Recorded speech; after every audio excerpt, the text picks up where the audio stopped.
안녕하셨습니까? 함께 또 말씀을 나누게 되어서 감사를 드립니다. 오늘은 여호수아 6장에 대해서 우리 함께 말씀을 나누도록 하겠습니다. 우리가 하나님의 말씀을 믿음으로 순종할 때에 우리가 본문에 보는 여호수아 6장의 말씀처럼 하나님의 거룩한 역사가 일어나게 됩니다. 때로는 우리의 삶 속에 이와 같이 하나님의 거룩한 역사를 실제적으로 보지 못한다 할지라도 우리가 이 마지막 시대를 살아가는 우리들이 하나님의 말씀을 믿음으로 순종하여 행할 때에는 우리는 하나님으로부터 착하고 충성된 종이라는 말씀을 들을 뿐만 아니라 의의 종으로서 하나님의 거룩한 신의 성품에 참여하는 그러한 하나님의 거룩한 백성으로 삶으로 인해서 우리가 결국에는 영생에 이르게 된다는 그러한 사실을 배우게 됩니다. 오늘 여호수아 6장에 보면은 두 가지 국면을 배울 수가 있습니다. 첫째 한 가지는 우리가 하나님의 말씀을 믿음으로 순종해서 따라갈 적에 행할 때는 하나님의 역사가 일어나는 것뿐 아니라 또한 한 가지는 말씀에 순종함으로 인해서 하나님께 영광을 돌리는 그와 같은 두 가지 국면을 여호수아 6장에서 배우게 됩니다. 우리가 지난주 여호수아 5장에 본 것처럼 이스라엘 백성들이 하나님의 놀라운 능력으로 기적으로 요단강을 건너게 됩니다. 그래서 이 요단을 건넌 이스라엘 백성들이 첫 번째 막닥뜨린 그 성이 있습니다. 그게 여리고 성이죠. 여리고 성은 너무나 견고한 그러한 성이라고 알려지고 있습니다. 근데 이 성이 얼마나 견고한 성이냐 그러면 이 성이 두 벽으로 쌓여 있습니다. 외벽의 두께만 하더라도 한 2m가 되고 내벽의 두께가 4m가 되며 높이가 10m가 된다 그러니까 얼마나 견고한 성인지를 알 수가 있습니다. 신명기 6장 1절에도 보면 이 여리고 성을 이렇게 표현했습니다. 신명기 6장 1절에 그 성읍들은 크고 성벽은 하늘에 닿았다 할 정도로 이렇게 견고한 성입니다.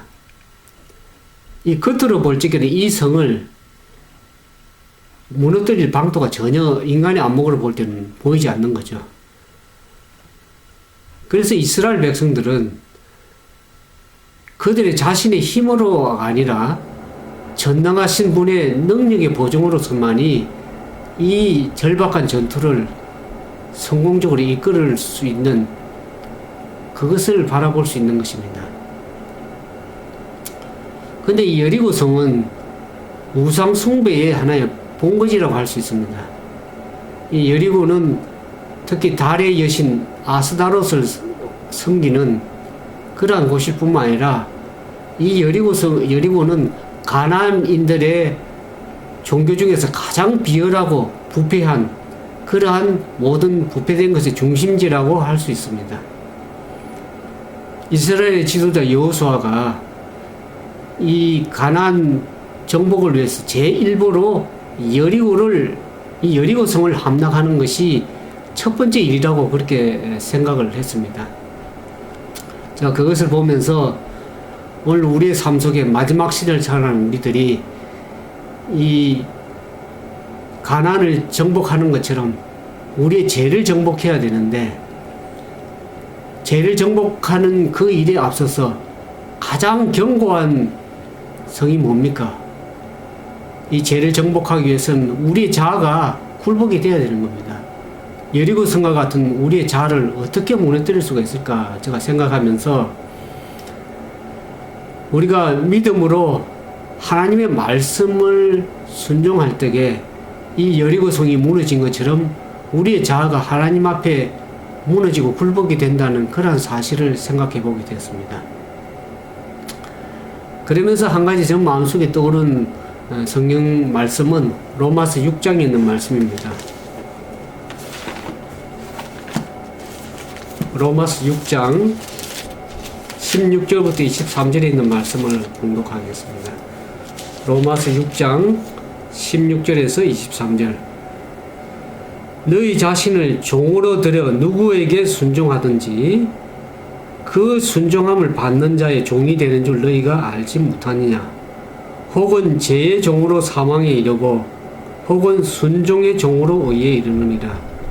하나님께 감사하리로다. 너희가 본래 죄의 종이더니 너희에게 전해준 바 교훈의 본을 마음으로 순종하여 죄에서 해방되어 의에게 종이 되었느니라. 너희 육신이 연약함으로 내가 사람의 예대로 말하노니 전에 너희가 너희 지체를 부정과 불법에 들여 불법에 이른 것 같이 이제는 너희 지체를 의에게 종으로 들여 거룩함이 이르라. 너희가 죄의 종이 되었을 때는 의에 대하여 자유하였느니라. 너희가 그때는 무슨 열매를 얻었느냐. 이제는 너희가 그 일을 부끄러워하나니 이는 그 마지막이 사망입니다.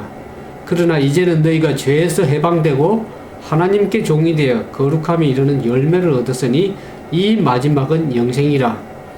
죄의 삭은 사망이요 하나님의 은사는 그리스도 예수 우리 주 안에 있는 영생이니라.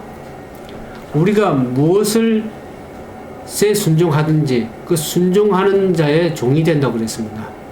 우리가 죄에 져서 죄에 순종하게 되면 결국 죄의 종이 되죠. 그러나 우리가 오늘 하나님의 말씀에 굴복해서 순종하게 될 적에는 죄에서 해방되어 의의 종이 되어 하나님의 거룩함에 이르게 됩니다. 그럴 때 우리 결국은 영원한 영생을 이룬다고 그렇게 로마서에 기록하고 있습니다. 아무쪼록 여러분들이 하나님의 말씀에 순종함으로 인해서 죄에서 해방되어 의의 종이 되어 결국에 거룩함을 이루는 영생을 이루는 우리 모두가 되기를 주님의 이름으로 축원드립니다. 그러면 여호수아 6장에 있는 본문의 말씀을 보면서 오늘 말씀을 나누도록 하겠습니다. 여호수아 6장 1절을 먼저 보겠습니다. 여호수아 6장 1절. 이스라엘 자손들로 인하여 여리고는 굳게 닫혔고 출입하는 자가 없더라. 왜 이렇게 됐는가 하는 것을 여호수아 5장 1절에 보면 그 말씀이 이해할 수 있습니다. 여호수아 5장 1절에 보면 요단 서편의 아모리 사람의 모든 왕과 해변의 가나안 사람의 모든 왕이 여호와께서 요단 물을 이스라엘 자손 앞에서 말리시고 우리를 건네셨음을 듣고 마음이 녹았고 이스라엘 자손들의 연고로 정신을 잃었더라 그랬습니다. 하나님께서 하나님의 거룩한 능력으로 기적으로 이스라엘 백성들을 요단강을 건너게 한 그 사실을 들을 때에 가나안에 있는 모든 여리고에 있는 거민들은 마음이 녹았고 두려워서 떨게 되었습니다. 그래서 철동 같은 방어벽을 세우고 저들과 싸우기 위한 철저한 준비를 하고 아무도 출입하지 않고 여리고 그 성은 굳게 닫혔다고 그런 것을 우리가 이해할 수 있겠습니다. 그래서 2절에 보면 여호와께서 여호수아에게 이르시되 보라 내가 여리고와 그 왕과 용사를 내 손에 붙였다 그렇게 얘기를 했습니다. 그의 말씀을 이야기해서는 5장 13절에 보면 여호수아가 여리고에 가까이 이를 때 눈을 들어본 적 한 사람이 칼을 빼어 손에 들고 마주 섰는지라. 여호수아가 나가서 그에게 묻되 너는 우리를 위하느냐 우리의 대적을 위하느냐. 그가 가르되 아니라 나는 여호와의 군대 장관으로 이제 왔느니라. 여호수아가 땅에 엎드려 절하고 가로되 나의 주여 종에게 무슨 말씀을 하려 하시나이까. 여호와의 군대 장관이 여호수아에게 이르되 내 발에서 신을 벗으라. 내가 선 곳은 거룩하니라. 여호수아가 그대로 행하느니라.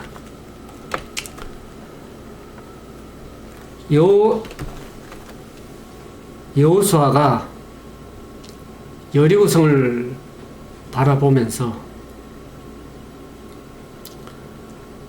하나님께서 이스라엘 백성들을 위해서 역사하시도록 그가 기도하고 묵상할 때에 여호와의 군대 장관이 여기서 보면 칼을 빼어 손에 들고선 한 분을 보게 되었습니다.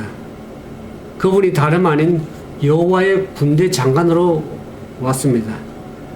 그분의 신원이 뭐냐 그러면 과거에 호렙산에서 모세를 부르실 때 모세에게 너가 선 곳은 거룩한 것이니 내 발에 신을 벗으라 그 말씀하신 그 하나님께서 오늘날 여호수아에게 동일하게 그와 같은 말씀을 하시는 것을 볼 때 과연 그분의 신원이 누구신가를 우리가 이해할 수 있겠습니다.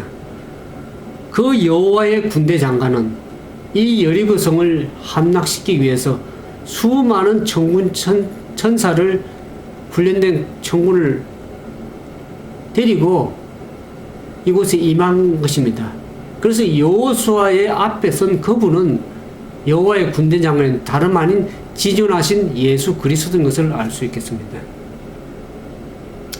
그래서 그분은 여호수아 앞에 섰을 때 여호수아가 땅에 엎드려 절하고 무슨 말씀을 하시나이까 그런 말씀을 드릴 때 여호와의 군대 장관은 예수 그리스도께서 그에게 이르시되 내가 여리고와 그 왕과 그 성을 그 용사들을 이스라엘 백성들에게 붙였다고 그렇게 말씀을 하신 것을 아십니다. 그러면서 그 성을 너의 손에 붙였으니 너희가 어떻게 그 여리고 성을 빼앗을 수 있는지를 그 지시를 명령을 하달한 것을 볼 수가 있겠습니다.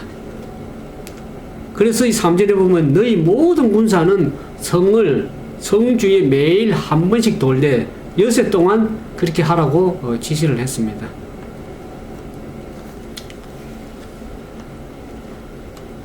그래서 여기 보면 그 이스라엘 백성들이 어떻게 순서대로 진행한 그 성을 도는지를 명령을 분명하게 주셨습니다. 여기 6장 4절에 보면 제사장 7은 7 양각나팔을 잡고 언약궤 앞에서 행할 것이요 제7일에는 성을 7번 돌며 제사장들은 나팔을 불 것이며 제사장들이 양각나팔을 길게 울려 불어서 그 나팔 소리가 너희에게 들릴 때에는 백성은 다 큰 소리로 외쳐 부를 것이라. 그리하면 그 성벽이 무너져 내리리니 백성은 각기 앞으로 올라가지는 하시매 눈의 아들 여호수아가 제사장들을 불러 그들에게 이르되 너희는 언약궤를 메고 7 제사장은 7 양나팔을 잡고 여호와의 궤 앞에 행하라 하고 또 백성이 이르되 나아가서 성을 돌되 무장한 자들이 여호와의 궤 앞에 행할지니라. 여호수아가 백성이 이르기를 마침에 제사장 7이 7 양나팔을 잡고 여호와 앞에 진행하며 나팔을 불고 여호와의 언약궤는 그 뒤를 따르며 무장한 자들은 나팔 부는 제사장 앞에서 진행하며 후군은 제 뒤에 행하고 제사장들은 나팔을 불며 행하더라. 그러면서 여호수아가 백성들에게 이렇게 얘기합니다. 가로되 너희는 외치지 말며 너희 음성을 들리지 말며 너희 입에서 아무 말도 내지 마라. 그리하다가 내가 너희에게 명하여 외치라 하는 날에 외칠지니 하고 여호와의 궤로 성을 한 번 돌게 하니라. 무리가 진에 돌아와서 진에서 자니라. 그들이 어떻게 진행을 했냐 그러면 맨 앞에 무장한 군사가 섰습니다.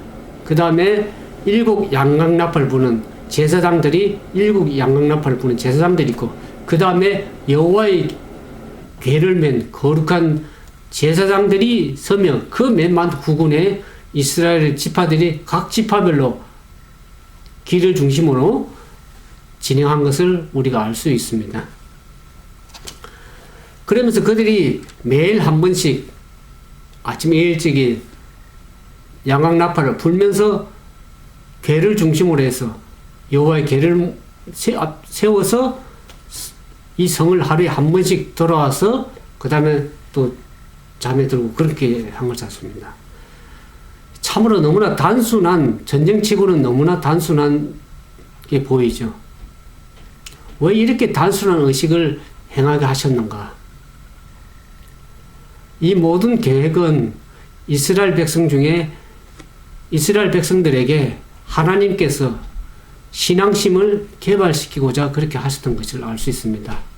그래서 그들의 힘은 인간의 지혜나 능력이 아니라 오직 구원의 하나님께 있다는 것을 그들의 마음에 깊이 감명시키고자 했던 겁니다.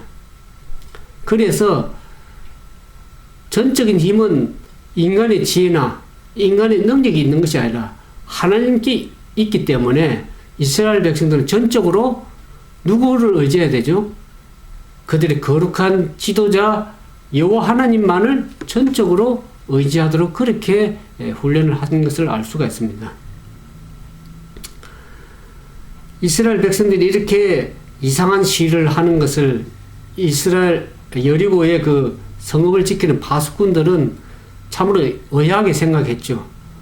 그러나 저들이 과거에 이스라엘 백성들을 홍해를 건너가신 하나님을 저들이 알고 있고 또 얼마 전까지만 해도 요단강을 기적으로 건너서 길이 열려서 걷는 것을 기억하면서 이제 앞으로 또 어떻게 하나님께서 이스라엘 위해서 경이로운 일을 더 행하실지 알 수 없다고 생각하면서 두려운 마음으로 그 시를 바라보게 된 것이죠.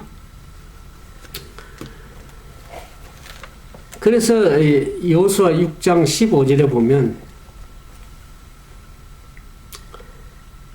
12절부터 여호수아가 아침에 일찍 일어나 제사장께 여호와의 계를 메고 일곱 제사장은 일곱 양각 나팔을 자고 여호와 계 앞에 계속 진행하며 나팔을 불고 무장한 자들은 그 앞에 행하고 후굴은 여호와의 계를 뒤에 행하고 제사장들은 나팔을 불며 행하니라. 그러면서 제2일에도 성을 한 번 돌고 엿새 동안 이렇게 행했습니다. 그러면서 15절에 보면 제7일 새벽에 성을 도는 일곱째 날이 되는 날에 그들이 일찍이 일어나서 여전한 방식으로 성을 7번 도니 성을 7번 돌기는 그날뿐이라. 일곱째 되는 날에는 성을 7바퀴를 나팔을 불면서 7번 도는데 그때 7번째 제사장 때 나팔을 불 때에 여호수아가 백성에 이르되 외치라 여호와께서 너희에게 이 성을 주셨느니라. 이스라엘 백성들이 7째 날에 성을 7바퀴 돌고 마지막 7번째 나팔을 불 적에 이스라엘 백성들에게 외치라 그럴 때 모든 이스라엘 백성들이 외칠 때에 어떻습니까?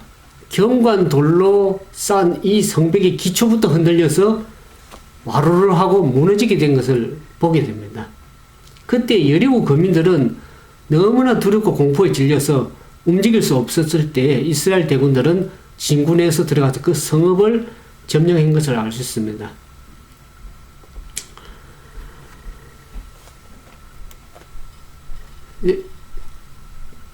이 성은 사람의 손이 전혀 되지 않은 것이죠.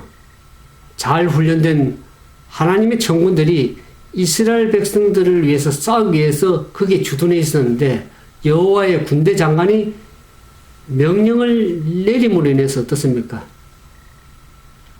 그 성이 무너진 것은 사람의 능력으로 사람의 손으로 무너진 것이 아니라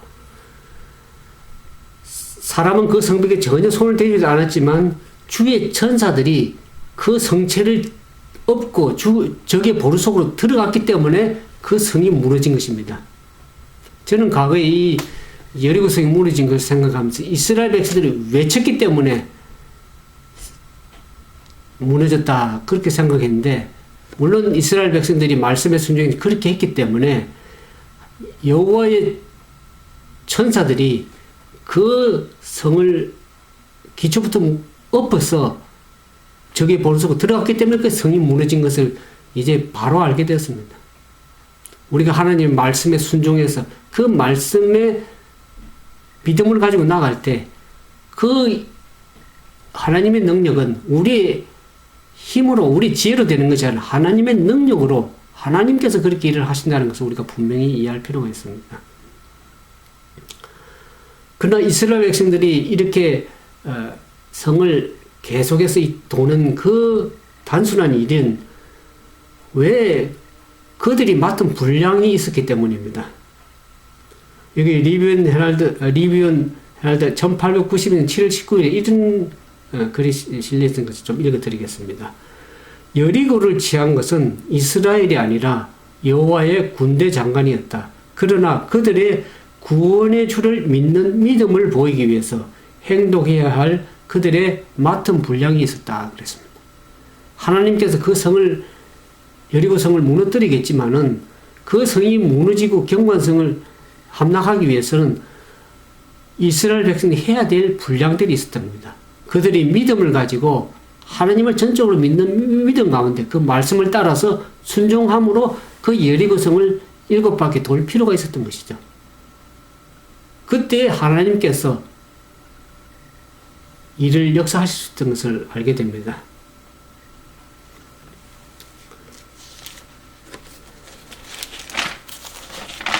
여기 히브리서 11장 30절에 보면 이와 같은 말씀이 있습니다. 히브리서 11장 30절에 보면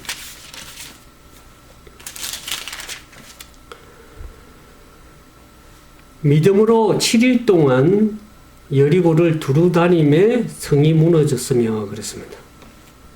그 성을 믿음을 가지고 믿음으로 무너뜨렸다 그렇게 씁니다. 믿음을 가지고 하나님의 말씀에 순종해서 진행할 적에 하나님의 놀라운 기적의 역사가 일어났던 거죠. 하나님께서는 하나님을 신뢰하는 자들을 위해서 하나님께서는 큰 일을 행하실 것입니다. 오늘날 많은 하나님의 백성들 가운데서 하나님으로부터 보다 큰 능력을 받지 못하는 이유가 무엇입니까? 그것은 그들이 자신들의 지혜를 크게 의지하고 여호와께서 저희들을 위해서 하나님의 그 당신의 능력을 나타내시도록 그분에게 기회를 드리지 않는 까닭입니다. 인간의 지혜를 내려놓고 전적으로 하나님의 능력을 의지해서 그분만을 믿고 의지하는 가운데 순종할 적에 그분께서는 놀라운 역사를 이루실 것입니다.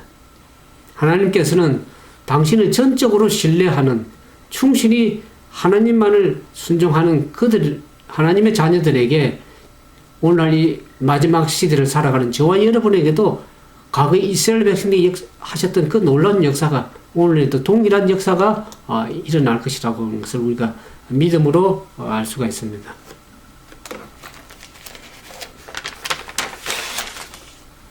그러면서 여기 여호수아 6장 18절에 보면 너희는 바친 물건을 스스로 삼가라. 너희가 그것을 바친 후에 바친 어느 것이든 취하면 이스라엘 진으로 바침에 대해 화를 당할까 두려워하느라. 은금과 동철기구는 다 여호와께 구별되어 계시니 그것을 여호와의 곳간에 드릴지니라. 이에 백성은 외치고 제사장들은 나팔을 불며 백성이 나팔을 듣는 동시에 크게 소리 질러 외치니 성벽이 무너져 내리니라. 백성이 각기 앞으로 나아가 성에 들어가서 그 성을 취하고 성중에 있는 것을 다 멸하되 남녀노예와 우양과 나귀를 칼날로 멸하니라. 이스라엘 백성들이 자신들의 힘으로 그 여리고 성을 무너뜨리고 승리를 얻은 것이 아니고 그 여리고 정복은 전부 여호와의 능력으로 이루어졌기 때문에 그 성벽과 거기에 포함된 모든 것은 그 땅에 처음 익은 열매로서 하나님께 희생제물로 드려야 됐습니다. 거기에 불로 불사르지 못하는 은금과 동철은 여호와의 성막에 사용되기 위해서 그 성막에 드려져야 됐었습니다. 그러면서 우리가 이 여호와의 여리고 성의 함락을 보면서 우리가 배울 수 있는 것은 이스라엘 백성은 다만 하나님의 뜻을 집행하는 도구에 불과했다는 것이죠.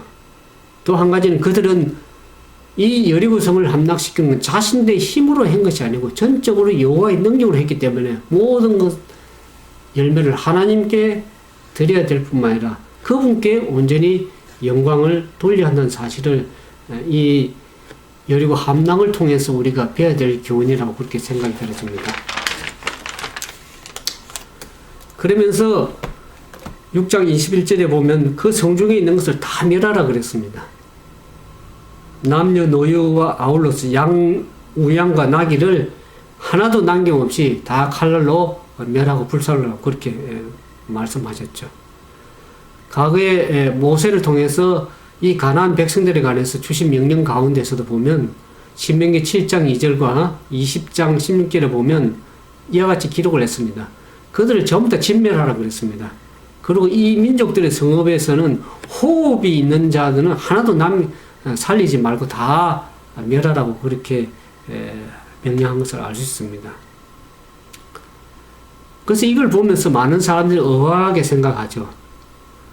성경의 다른 부분을 보면 하나님께서는 자비의 하나님이 사랑의 하나님인데 어찌하여 이와 같이 모든 사람들, 어린아이를 포함해서 모든 노유까지 다 멸하도록 했을까 하는 그러한 의구심을 갖고 있는 것을 보게 됩니다. 그러나 이 명령은 참으로 하나님의 지혜로우신 하나님의 선하신 명령이었습니다. 왜 그러냐면 이 가나안 땅은 참으로 더럽고 부패한 우상의 본거지라는 것을 말씀을 드렸습니다.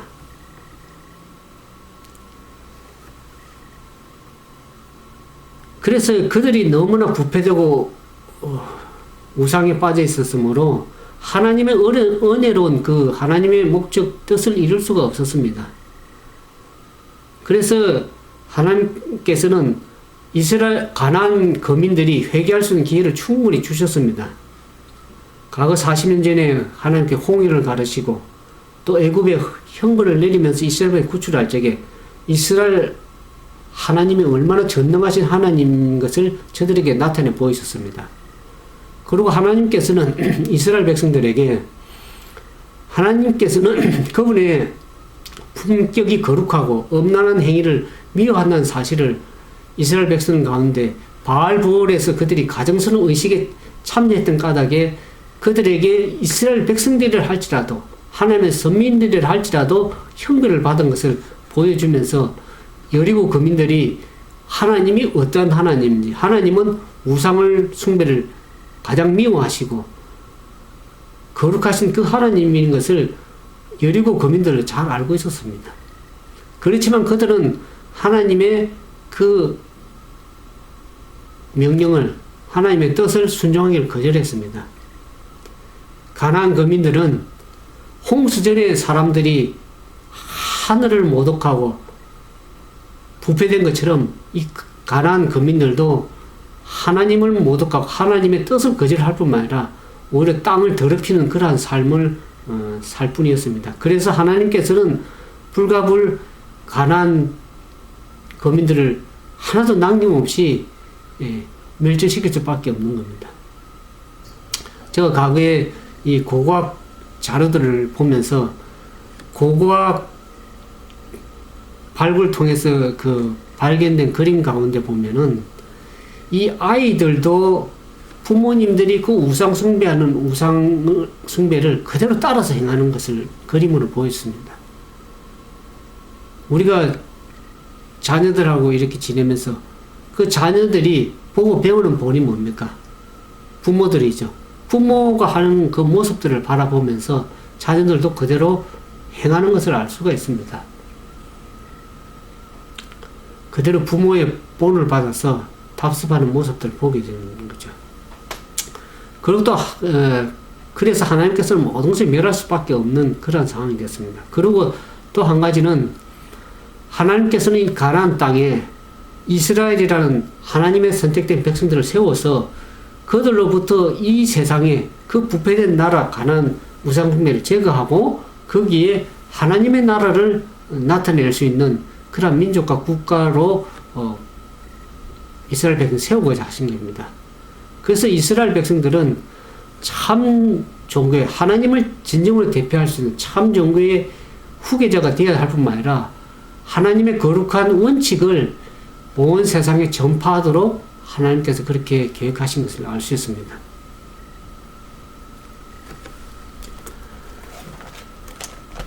오늘 제가 이 여리고 붕괴, 여리고 함락 사건을 보면서 성경의 역사는 과거의 역사뿐만 아니라 그 역사가 계속 반복된다는 것을 우리가 배울 필요가 있는데, 거기 보면 이 여리고성이 무너지는 이 함락 사건을 우리가 또 다른 성경에서 보면 무너지는 사건들을 좀 생각을 해보게 됐습니다. 다니엘서 2장에 보면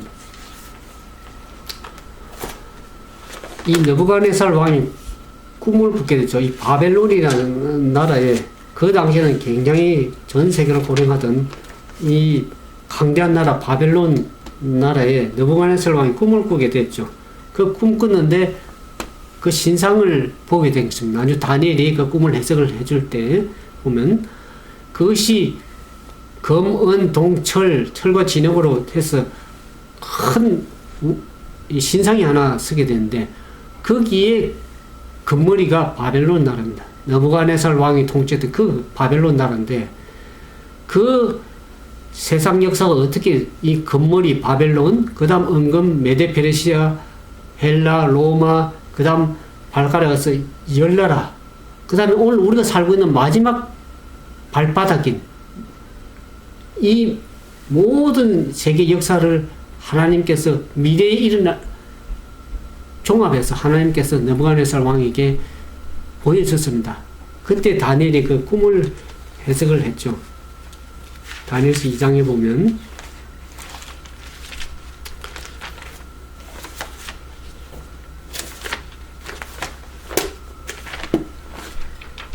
그러면서 이 금 신상이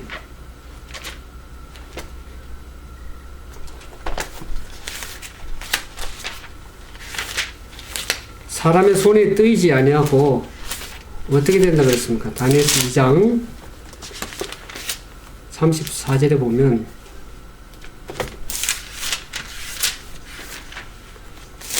다니엘서 2장 34절 또 왕이 보신즉 사람의 손으로 하지 아니하고 뜨인 돌이 신상의 철과 진흙에 발을 쳐서 부서뜨리매 때에 철과 진흙과 녹과 은과 금이 다 부서져 여름 타작 마당이 개같이 되어 바람에 불려 간 곳이 없었고 우상을 친 돌은 태산을 이루어 온 세계에 가득하였느니라. 하나님을 대적하는 우상, 세상을 섬기는 이 우상과 같은 금신상, 금, 은, 동, 철과 진흙, 그 다음에 이 모든 것이 사람의 손으로 여리고성이 사람의 손으로 무너지지 않은 것처럼 전능하신 하나님의 뜨인 돌, 이 뜨인 돌이라는 것은 돌은 우리가 상징적으로 예수 그리스도를 가리키죠. 그 예수 그리스도의 재림으로 말미암아서 이 모든 세상 나라는 어떻습니까? 다 무너지는 겁니다. 무너져서 뜨인 돌에 의해서 부서져서 무너져서 여름 타작마당에 개같이 되어 바람에 불려간 곳이 없고 이 우상을 쳐서 무너뜨린 이 돌나라 하나님의 나라가 태산을 이루어서 온 세계에 가득한 그야말로 하나님의 나라가 설 것을 다니엘은 느부갓네살 왕에게 말씀을 한 거죠. 그래서 여기 2장 44절에 보면 그 해석을 이렇게 얘기를 했습니다. 느부갓네살 왕 앞에 다니엘이 하나님의 능력으로 꿈을 해석을 한 것을 알 수 있습니다. 이 열왕의 때에 하늘의 하나님이 한 나라를 세우시리니 이것은 영원히 망하지도 아니할 것이요 그 국권이 다른 백성에게로 돌아가지도 아니할 것이요 도리어 모든 나라를 쳐서 멸하고 영원히 설 것이라. 왕이 사람의 손으로 아니하고 산에서 뜨인 돌이 철과 녹과 진흙과 은과 금을 부서뜨린 것을 보신 것은 크신 하나님이 장래 일을 왕에게 알게 하신 것이라. 이 꿈이 참되고 이 해석이 확실하니라. 그렇게 말씀하셨습니다. 모든 일어날 다니엘은 그 당시 바벨론 시대 살면서 모든 앞으로 장래 세상 일어날 모든 미래의 일까지도 꿈으로서 해석을 보여드렸습니다. 그래서 이것은 전적인 하나님께서 장래에 어떻게 하실 것을 다니엘을 통해서 보여주신 것인 알 수가 있습니다. 그러면서 이 꿈을 해석받은 느부갓네살이 일시적으로는 하나님께 영광을 돌렸지만 그가 교만해서 어떻습니까? 그 신상을 자기 나라가 영원히 지속될 것을 생각하고 모든 신상을 금으로 만들었습니다. 꿈에서는 검은 동철 흑과 진흙 이런 걸로 다른 나라가 계속 한 나라가 망하면 다른 나라가 서고 또 서고 해서 세상이 이어지지만 결국에는 하나님의 나라가 설 것을 돌나라가 설 것을 말씀했는데 바벨론의 느부갓네살 왕은 자기 나라가 영원히 지속될 것 생각해서 금머리로 검으로 모든 신상을 금신상을 세웠습니다. 그러면서 모든 사람들이 이 바벨론의 느부갓네살 왕이 세운 금신상에 다 우상이 경배하도록 강요를 했습니다. 그 역사가 다시 한 번 더 반복될 겁니다.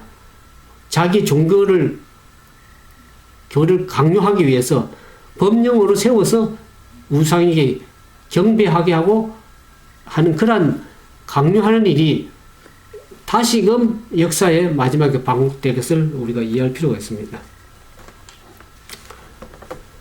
그러면서 이 요한계시록에 보면 또 한 번에 이 여리고성이 무너지는 것처럼 세상 나라가 무너지는 다니엘처럼 또 한 번 무너지는 역사가 있습니다. 그것이 계시록 14장 8절에 보면 무너짐의 경고를 읽겠습니다. 계시록 14장 8절에 계시록 14장은 하나님께서 이 땅의 마지막 시대에 살아난 당신의 하나님의 백성들에게 마지막 최후의 경고의 기별을 최후의 통치를 보내는 것이 이 세 천사를 통해서 하나님께 계속 말씀하셨습니다. 거기에 보면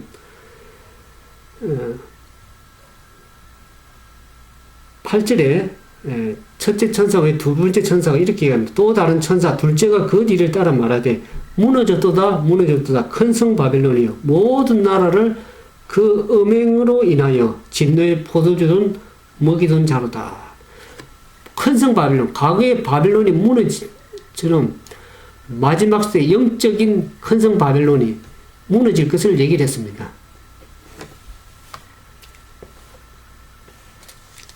그러면서 이 큰 성 바벨론은 어떤 일에 모든 나라를 그 음행으로 인하여 진노의 포도주를 먹이는 자라고 그렇게 얘기했습니다. 하나님의 말씀에 따라 하지 않고 거짓된 교리로 거짓된 것으로 모든 나라를 음행으로 진노의 포도주를 먹이는 자입니다. 이 말은 무슨 뜻이냐 그러면 하나님은 세상을 처음 창조하실 때 엿새 동안에 모든 것을 창조하셨습니다. 그리고 제7일에 쉬었습니다. 그래서 이 날을 거룩하게 해서 앞으로 오는 모든 세대에 하나님의 백성들에게 창조의 기념일로 하나님을 기억할 수 있도록 창조의 기념일로 또 이스라엘 백성들이 애굽에서 올 때 구속의 기념일로 너와 나사의 표징으로 삼다는 그 구속의 기념일 그 기념일로 안식일을 구별해서 거룩하게 지키도록 그렇게 계명을 주셨습니다.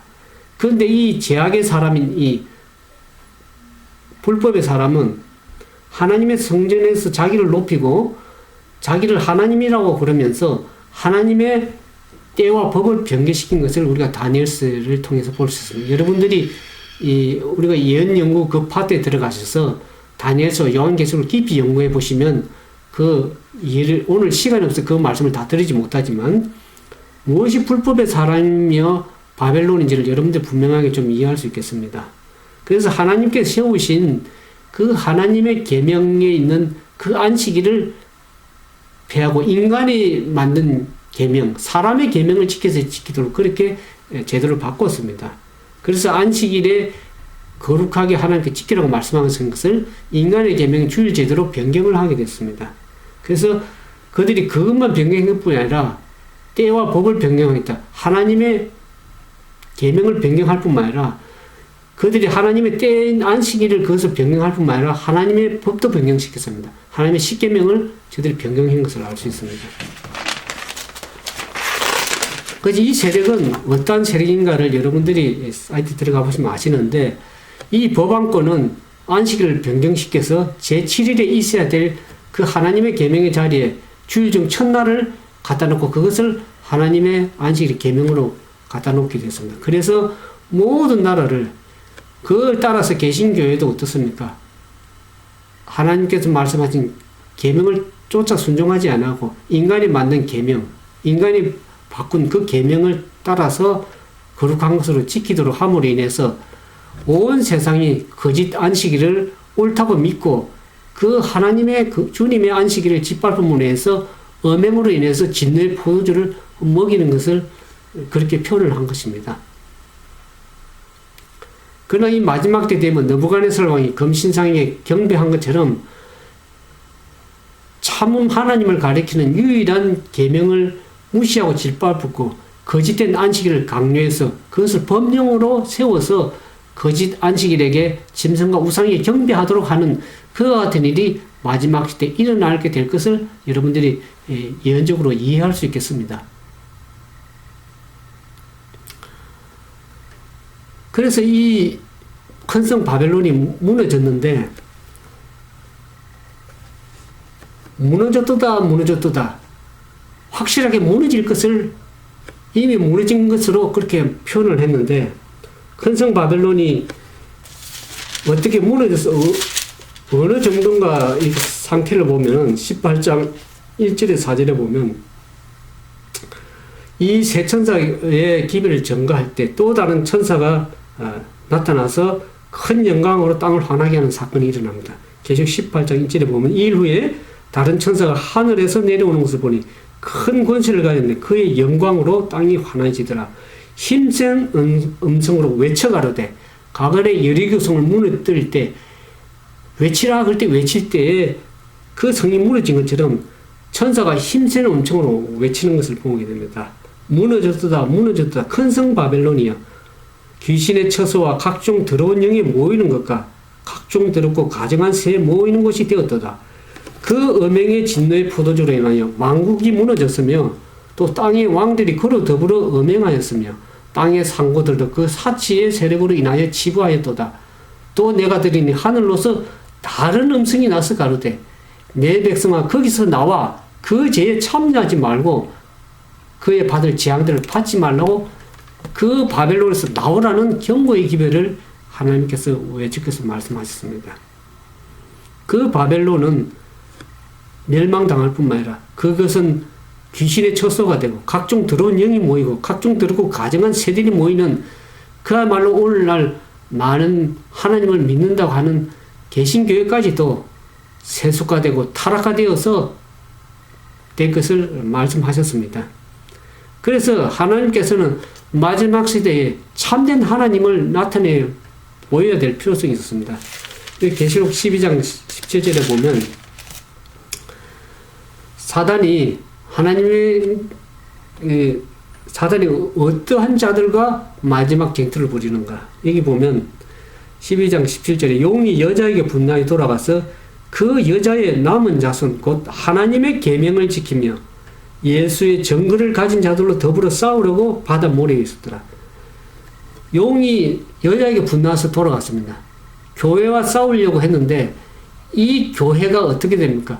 세속화되고 타락화되어서 여자의 결국에 남은 자손, 참된 하나님의 교회와 더불어 싸우는 것이 이제 교회도 세속화되고 타락화되기 때문에 이제는 남은 자손, 그 여자의 남은 자손, 하나님의 참된 계명을 준수하며 변경된 계명이 아니라 순수한 하나님의 말씀의 계명에 순종하며 예수 믿음을 갖는 남은 자손과 함께 사단은 마지막 싸움을 싸울 것을 말씀하셨습니다.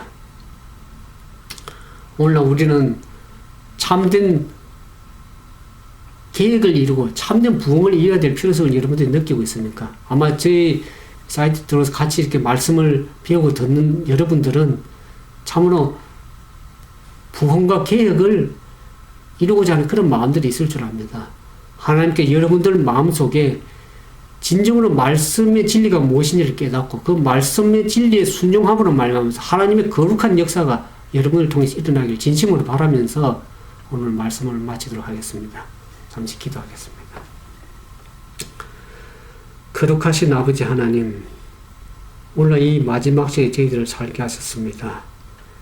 이 마지막 시대는 사단이 우는 사자같이 삼킬자들을 찾기 두루다니는 이때에 우리가 진리의 말씀으로 경고에 서지 않으면 우리는 바로 믿음대로 설 수가 없는 시대입니다. 다 모든 것들이 무너지고 세속화되고 타락화되는 이 시대에 하나님의 참된 진리의 기별을 가지고 온전히 설 수 있는 백성이 있음을 주님 기억하십니다. 오늘 우리가 우리 자신을 참으로 하나님께 내려놓고 참된 죄를 회개하고 참으로 주님 앞에 회개와 자복을 드리고 진정으로 개혁과 부흥을 이루어서 하나님이 원하시고 기뻐하시는 산 뜻을 분별하는 하나님의 남은 무리로서 남은 백성으로서의 온전한 믿음의 삶을 살 수 있도록 우리 모두에게 성령의 지혜를 주시고 말씀을 깨달을 수 있는 지혜를 주시고 그 말씀의 능력으로 순종함으로 하나님의 거룩한 역사가 일어날 수 있는 그런 귀한 경험들이 되는 하나님의 귀한 백성들이 다 될 수 있도록 주여 은혜를 베풀어 주시옵소서. 이제 세상은 점점 타락되어 가고 하나님의 오심이 가까우면서 재난과 사고와 질병들이 많은 이 땅에 살면서 우리가 이 땅에 살기에 너무나 어려운 형편인 것을 주님이 아십니다. 우리가 속히 하늘에 갈 수 있도록 우리가 준비되고 하나님의 말씀으로 무장되어서 이 땅을 하나님의 진리로 온전히 전파하고 주의 오심을 예비하는 우리 모두가 될 수 있도록 주께서 은혜를 베풀어 주시옵기만을 사랑이 많으신 예수님 이름으로 간절히 기도드리옵나이다.